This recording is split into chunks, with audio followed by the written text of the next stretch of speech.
When a legend returns, the world pays attention. And in 2026, Honda just dropped a bombshell: the VFR750R is back. A modern tribute to the iconic RC30, this isn't just nostalgia on wheels, it's a celebration of precision engineering, wrapped in unmistakable style.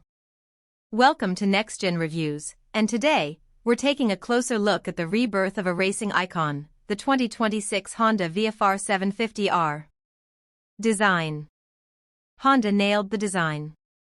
The 2026 VFR750R blends retro DNA with modern aggression.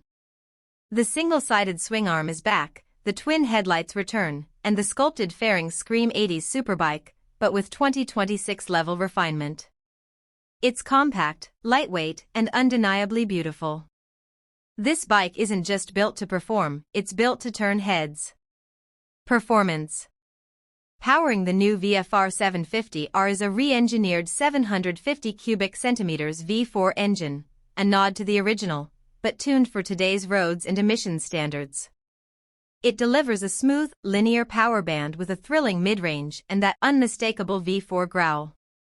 A 6-speed gearbox, slipper clutch, and optional quickshifter make it feel razor-sharp whether you're carving canyon roads or hitting the track.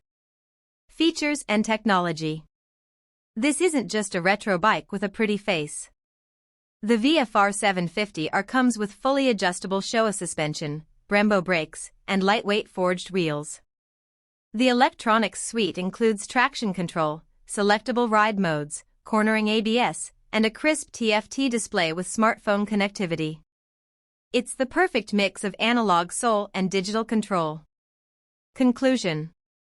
The 2026 Honda VFR750R isn't trying to compete with modern leader bikes, it's here to remind us where performance and passion began. It's fast, focused, and full of character. For riders who appreciate heritage with a modern twist, this is a dream come true. If you enjoyed this review, give it a thumbs up, drop your thoughts in the comments, especially if you remember the original, and don't forget to subscribe to Next Gen Reviews for more honest takes on the bikes that move us. Thanks for watching, and we'll see you in the next ride.